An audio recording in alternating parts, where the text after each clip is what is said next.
খুনির আসামি কিংবা এই সমস্ত সংস্কৃতিহীন ব্যক্তিকে কোনোভাবে উপদেষ্টা পরিষদে নিয়োগ দেওয়া চলবে না। তা না হলে উত্তরবঙ্গের সন্তান হিসেবে বলতে চাই, যমুনা সেতু ব্লক হয়ে যাবে। আপনারা তার কর্মকাণ্ড দেখেন বিগত সরকারের আমলে।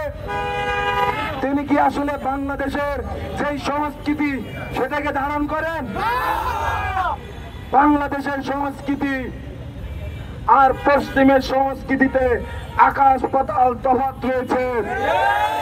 বাংলাদেশের সংস্কৃতিকে যদি কেউ ধারণ করতে চায় তাহলে অবশ্যই তাকে বাংলাদেশের ধর্মীয় মূল্যবোধকে অবশ্যই স্বীকার করে বাংলাদেশের সংস্কৃতির কথা বলতে হবে।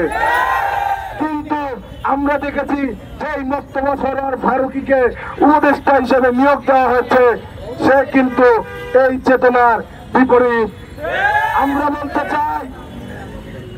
আমরা বলতে চাই খুনির আসামি কিংবা এই সমস্ত সংস্কৃতিহীন ব্যক্তিকে কোনোভাবে উপদেষ্টা পরিষদে নিয়োগ দেওয়া চলবে না।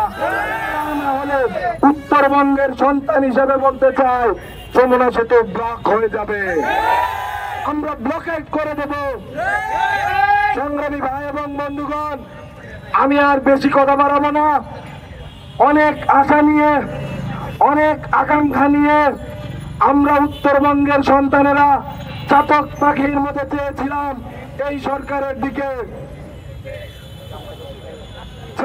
এই উত্তরবঙ্গ এই আন্দোলনের অন্যতম প্রতীক্ষিত ছিল, তাদেরকে হয়তো এবার সুবিচার করা হবে।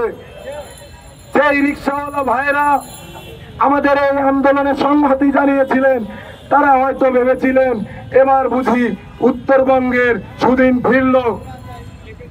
কিন্তু অত্যন্ত দুঃখের সঙ্গে জানাতে হয়, বিগত ফ্যাসিস্ট তারাও কিন্তু মন্ত্রী না হোক প্রতিমন্ত্রী উত্তরবঙ্গ থেকে দিত।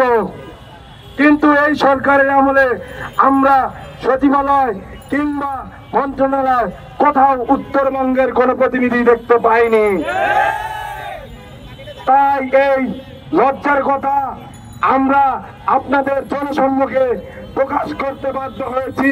বেশি বাড়াবাড়ি করলে আমরা কিন্তু চূড়ান্ত অ্যাকশন নিতে বাধ্য হব।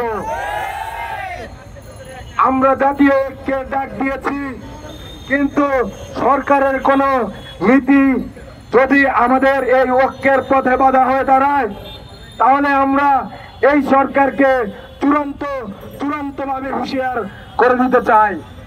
সংগ্রামী ভাই এবং বন্ধুগণ, আমি জাতীয় ঐক্য প্রত্যাশা করি। উত্তরবঙ্গের যারা এখানে এসে দাঁড়িয়েছে তারাও জাতীয় ঐক্য প্রত্যাশা করে। একটি নির্দিষ্ট অঞ্চলকে বাদ দিয়ে, বাংলাদেশের 2টি বিভাগকে বাদ দিয়ে, বাংলাদেশের আমরা যে অন্তর্ভুক্তিমূলক নতুন বাংলাদেশ গড়ার কথা ভাবছি, দ্বিতীয় প্রজাতন্ত্র গড়ার কথা ভাবছি, সেটি কখনোই সম্ভব নয়। তাই সরকারের প্রতি আহ্বান থাকবে, আমাদের চূড়ান্ত কোনো অ্যাকশন নেওয়ার আগে আমাদের 2টি বিভাগ থেকে 2 করে মোট 4 জন উপদেষ্টা পরিষদে অবশ্যই নিয়োগ দিতে হবে। আমি সরকারের কাছে এই দাবি জানিয়ে আমি আমার বক্তব্য শেষ করছি। ইনকিলাব জিন্দাবাদ।